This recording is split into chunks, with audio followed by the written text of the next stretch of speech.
Huangdi, yaitu dari mana datangnya penyakit. Nah, di sini kita akan membahas mengenai 8 angin dan 5 organ dalam. Kita akan mengenal ya 8 angin itu apa. Lalu kita juga akan mengenal mengenai 4 musim yang saling mempengaruhi dan yin yang dalam penyakit. Di sini dalam Huangdi dikatakan, ini percakapan Huangdi dan Qi Po ya. Huangdi wen yue, tian you ba feng, jing you wu feng, he wei.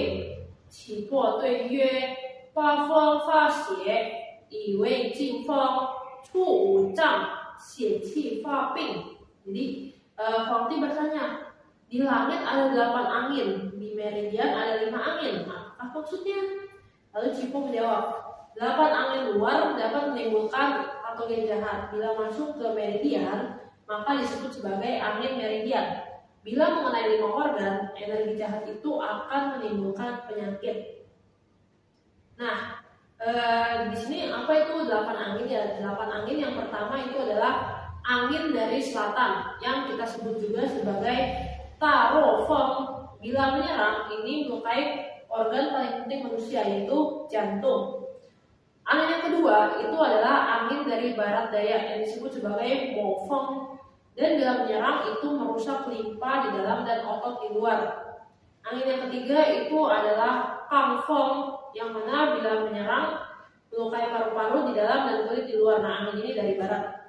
Lalu angin dari barat laut, angin yang keempat itu disebut sebagai Jefeng, yang mana bila menyerang akan melukai usus kecil di dalam dan pembuluh darah di luar. Jadi sini ada dalam luar itu maksudnya dalam Chinese medicine ada hubungan antara organ dalam dengan yang di luar gitu ya. Di sini dalam Chinese medicine itu ada hubungan luar dalam, makanya di sini ada bahas dalam dan luar.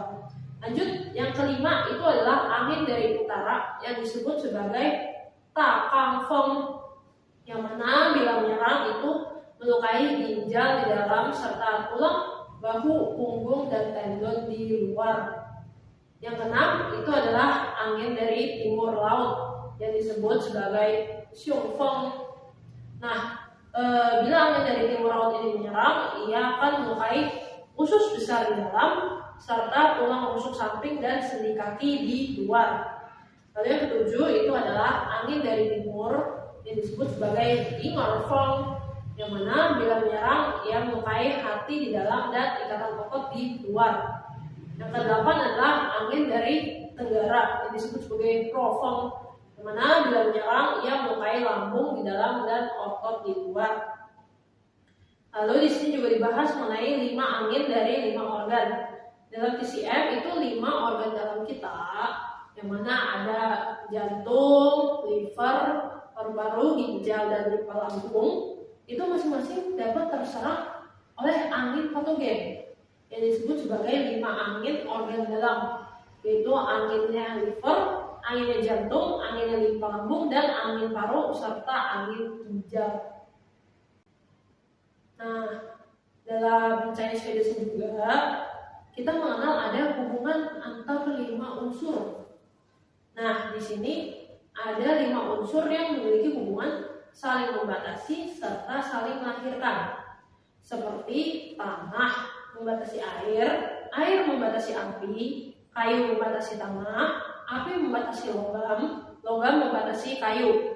Lalu 5 unsur yang saling melahirkan adalah kayu melahirkan api, api melahirkan air, kayu melahirkan api, air melahirkan kayu, api melahirkan tanah, logam melahirkan air, dan tanah melahirkan logam. Nah, dari hubungan 5 unsur ini itu kita tuangkan ke dalam 4 musim. Jadi 4 musim itu memiliki hubungan saling membatasi juga. Maksudnya seperti apa? Maksudnya adalah musim semi membatasi musim panas panjang, yaitu kayu membatasi tanah. Musim panas dan gugur membatasi musim dingin, yaitu tanah membatasi air. Jadi kalau dalam Chinese medicine itu setiap musim ada unsurnya, lalu untuk organ itu ada unsurnya, dan berbagai macam itu ada unsur musimnya. Nah, lanjut, musim dingin membatasi musim panas, yaitu air membatasi api. Musim panas membatasi musim gugur, yaitu air membatasi logam. Musim gugur membatasi musim semi, yaitu logam membatasi kayu. Suatu musim muncul dengan iklim yang membatasi musim lain. Itulah yang disebut sebagai 4 musim saling membatasi. Nah, selanjutnya kita bahas mengenai 5 unsur. 5 unsur ini sangat penting ya dalam sains medicine, baik itu organita, musim ataupun lainnya, semua ada kaitannya dengan 5 unsur. 5 unsur ini adalah logam, kayu, air, api, dan tanah. Mereka memiliki hubungan saling melahirkan dan saling membatasi seperti yang telah kita bahas tadi. Nah, selanjutnya kita membahas tentang asal-usul kehidupan.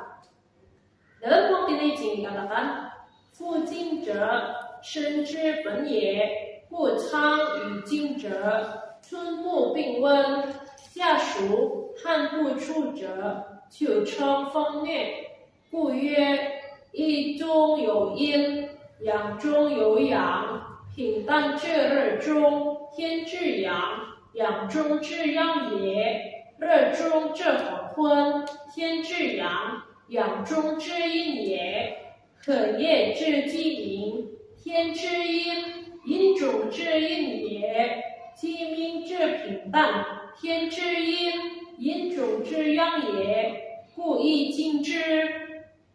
Yang mana artinya adalah sesungguhnya Qing adalah dasar tubuh manusia. Qing itu esensi ya. Maka orang yang menyimpan dengan baik esensinya atau Qing pada musim semi tidak akan sakit karena penyakit Wen, demam hangat. Pada musim panas bila keringat tidak bisa keluar, maka di musim gugur akan timbul penyakit Feng Nue. Oleh karena itu dikatakan di dalam Yin ada Yin, di dalam Yang ada Yang. Dari fajar hingga tengah hari itu adalah yang dari langit, yang di dalam Yang. Di tengah hari hingga senja itu adalah yang dari langit, yaitu yin di dalam yang.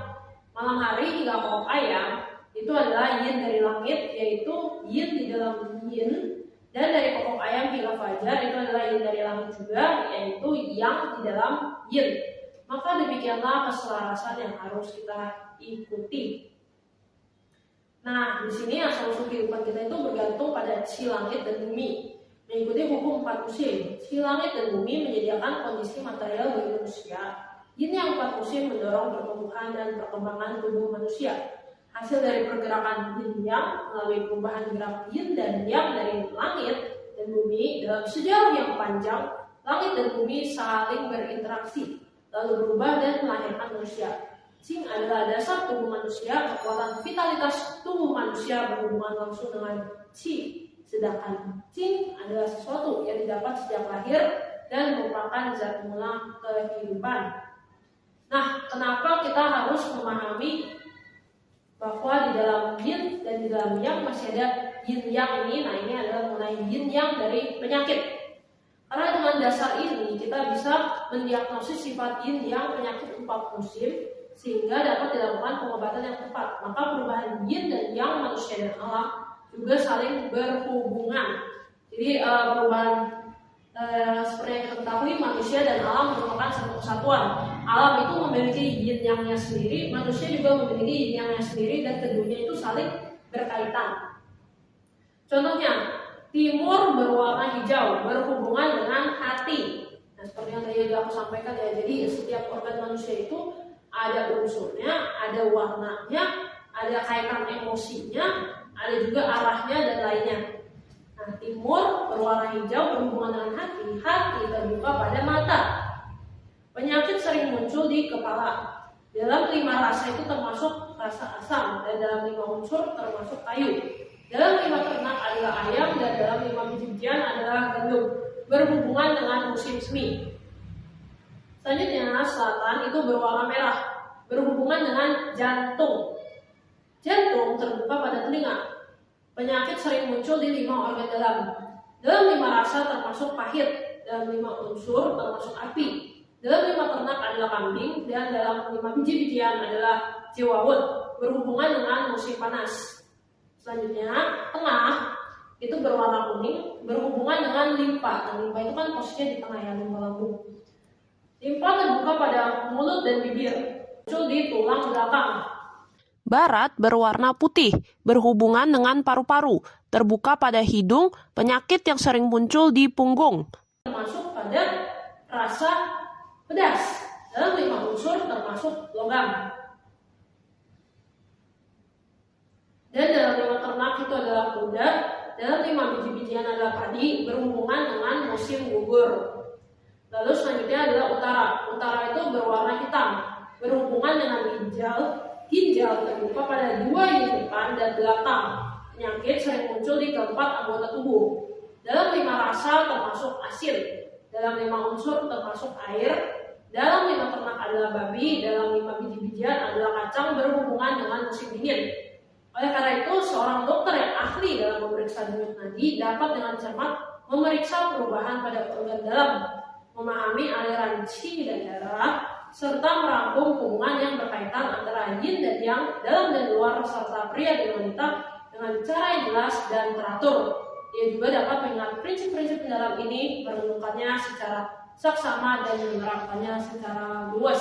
Jadi pada bab ini itu intinya adalah dari mana datangnya penyakit itu awalnya datang dari 8 angin atau patogen di luar, dan ketika tubuh kita tidak dalam kondisi yang baik itu masuk ke dalam meridian kita yang disebut sebagai angin di meridian, angin meridian. Lalu kalau kita ingin mengobati penyakit, kita juga harus mendiagnosa secara tepat penyakit kita itu sifatnya seperti apa. Misalnya yin di dalam yin, yang di dalam yang, atau yin di dalam yang di dalam yin, seperti itu kita harus mendiagnosanya secara cermat, dan seorang tabib yang pintar setelah mendiagnosanya dengan cermat bisa menerapkannya dengan luas.